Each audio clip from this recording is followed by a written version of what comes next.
এবার ধর্ষণে কঠোর হচ্ছে রাজ্য সরকার। ধর্ষণকারীকে কঠোর শাস্তি দিতে গতকাল বিধানসভায় নতুন বিল পেশ করবে রাজ্য। বিলটির নামকরণ করা হয়েছে অপরাজিতা। তবে খুব তাৎপর্যপূর্ণ বিষয়, এই বিল বিষয়ক আলোচনায় দেখা গেল নওশাদ সিদ্দিকীকে। তাহলে কি বিলটি সমর্থন করছে নওশাদ সিদ্দিকী? এবং আরো একটি প্রশ্ন ঘোরাফেরা করছে, তাহলে কি তৃণমূল এবং আইএসএফ এর সম্পর্ক উন্নতির পথে? কি বলছে রাজনৈতিক মহল, দেখুন বিস্তারিত প্রতিবেদনে। ধর্ষণের ঘটনায় কঠোরতম সাজা দিতে পূর্ব ঘোষণা মতো বিল আনতে চলেছে রাজ্য সরকার। সেই উদ্দেশ্যে সোমবার প্রথম বিধানসভার বিশেষ অধিবেশন বসেছে। আর এদিনই সংশোধনী বিলটির নামকরণ করা হলো অপরাজিতা নারী ও শিশু বিল, পশ্চিমবঙ্গ ফৌজদারি আইন সংশোধনী বিল 2024। মঙ্গলবার বিলটি পেশ হওয়ার কথা বিধানসভায়। খুব সম্ভবত বিলটি বিধানসভায় পেশ করবেন আইনমন্ত্রী মলয় ঘটক। সবথেকে তাৎপর্যপূর্ণ নতুন এই বিল বিষয়ক অধিবেশনে খোশ মেজাজে দেখা গেল ভাঙড়ের বিধায়ক নওশাদ সিদ্দিকীকে। তাহলে কি বিলটি সমর্থন করছেন নওশাদ সিদ্দিকী? এই প্রশ্ন উঠছে।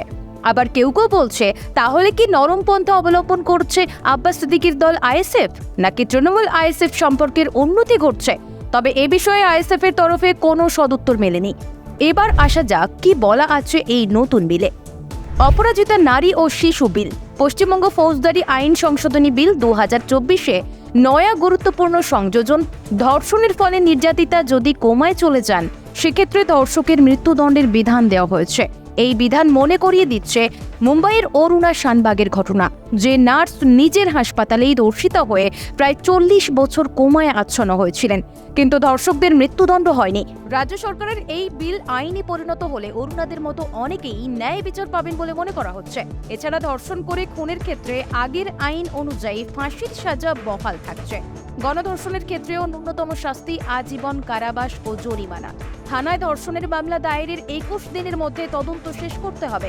দরকারে অতিরিক্ত 15 দিন মিলবে।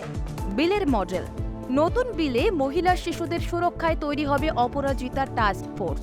জেলায় জেলায় এই টাস্ক ফোর্স কাজ করবে। এর নেতৃত্বে থাকবেন ডিএসপি পদমর্যাদার আধিকারিক। মহিলা আধিকারিককে এক্ষেত্রে অগ্রাধিকার দেওয়া হবে। নির্যাতিতার পরিচয় প্রকাশ করলে 3 থেকে 5 বছরের জেল ও জরিমানার বিধান রয়েছে নতুন বিলে। তবে এই মামলা জামিনযোগ্য।